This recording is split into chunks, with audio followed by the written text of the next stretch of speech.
क्या आपने कभी सोचा है सार्वजनिक जगहों के इस्तेमाल को लेकर नियम क्यों बनाए जाते हैं? क्या धार्मिक स्वतंत्रता और सार्वजनिक व्यवस्था के बीच संतुलन बनाना आसान होता है? जब कोई सरकारी फैसला सीधे लोगों की धार्मिक गतिविधियों को प्रभावित करे तो विवाद अचानक इतना बड़ा क्यों हो जाता है? क्या सड़कें किसी भी धार्मिक आयोजन के लिए इस्तेमाल होनी चाहिए? और सबसे बड़ा सवाल, कानून सबके लिए एक जैसा लागू होना चाहिए या अलग अलग परिस्थितियों के अनुसार बदलना चाहिए? नमस्कार दोस्तों, आज हम बात करेंगे पश्चिम बंगाल में हाल ही में हुए एक विवाद की, जो सोशल मीडिया और राजनीतिक बहस का बड़ा हिस्सा विषय बन गई।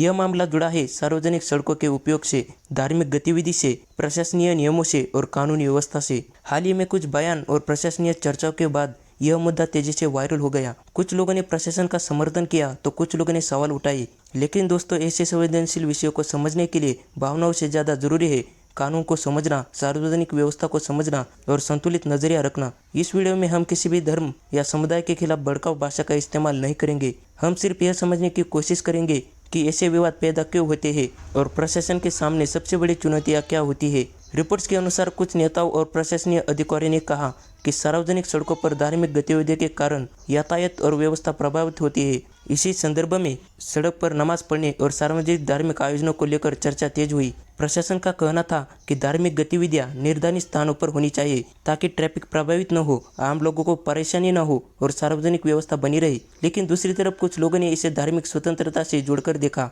यही से विवाद और बहस शुरू हुई। अब यहाँ सबसे जरूरी सवाल आता है, सड़क क्या है?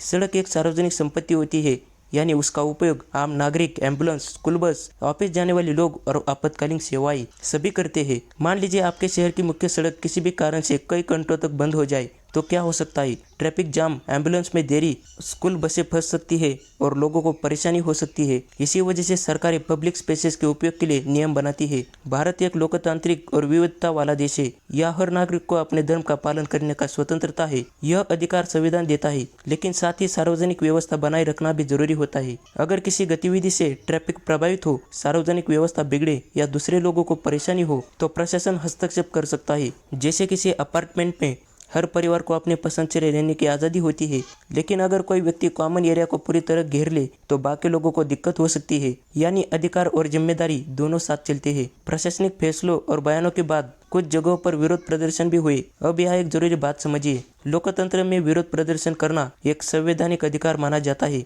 लोग अपनी राय रख सकते हैं, लेकिन साथ ही विरोध शांतिपूर्ण और कानून के दायरे में होना चाहिए। अगर विरोध प्रदर्शन के दौरान ट्रैफिक रुक जाए, सार्वजनिक संपत्ति को नुकसान हो या तनाव बढ़ने लगे तो प्रशासन और पुलिस हस्तक्षेप करेगी। इसलिए विरोध और व्यवस्था दोनों के बीच संतुलन जरूरी होता है। ऐसे मामलों में पुलिस की भूमिका सबसे कठिन मानी जाती है। क्यों? क्योंकि उसे एक साथ कई चीजें संभालनी होती है, कानून व्यवस्था, भीड़ नियंत्रण, लोगों की सुरक्षा और तनाव को बढ़ने से रोकना। जैसे किसी बड़े स्टेडियम में सिक्योरिटी गार्ड्स का काम सिर्फ नियम लागू करना नहीं होता, उन्हें यह भी सुनिश्चित करना होता है कि सभी लोग सुरक्षित रहे और कोई अव्यवस्था न हो। ठीक वैसे ही पुलिस भी भीड़ और संवेदनशील माहौल को संभालने की कोशिश करती है। कुछ चर्चा और वीडियो में विदेशी संगठनों और नेताओं की प्रतिक्रिया को भी जिक्र किया गया, लेकिन भारत सरकार का हमेशा यह रुख रहता है कि देश के आंतरिक मामलों पर फैसले भारतीय कानून और संस्थाओं के अनुसार लिए जाएंगे। यह सिद्धांत सिर्फ भारत में नहीं बल्कि दुनिया के लगभग हर देश में लागू होता है। हर देश अपने कानून, अपनी सुरक्षा और अपनी प्रशासकीय व्यवस्था के अनुसार निर्णय लेता है। दोस्तों, सार्वजनिक जगहों के उपयोग को लेकर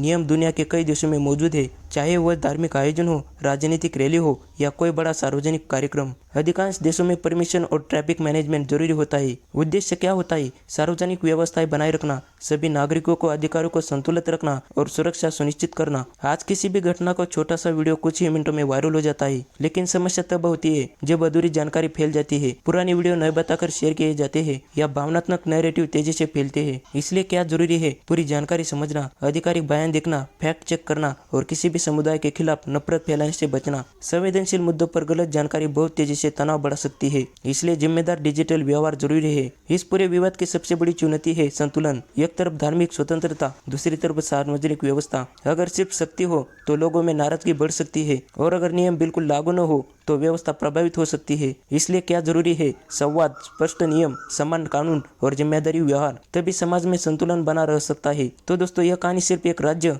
यह एक फैसले की नहीं, यह कहानी है कानून की, सार्वजनिक व्यवस्था, अधिकार और जिम्मेदारी और संतुलन की। हर नागरिक को अपने धर्म का पालन करने का अधिकार है, लेकिन साथ ही सार्वजनिक नियम और व्यवस्था का पालन करना भी जरूरी है। और सोशल मीडिया के दौर में हम सभी की जिम्मेदारी है कि संवेदनशील मुद्दों पर सोच समझकर प्रतिक्रिया दे। अब मैं आपसे पूछना चाहता हूँ कि आपको लगता है कि सार्वजनिक जगहों के उपयोग के लिए भी सभी धर्मों और समुदायों पर समान नियम लागू होने चाहिए? और क्या सोशल मीडिया पर ऐसे संवेदनशील मुद्दों को साझा करते समय हमें ज़्यादा जिम्मेदारी दिखानी चाहिए? नीचे कमेंट करके अपनी राय जरूर बताएं।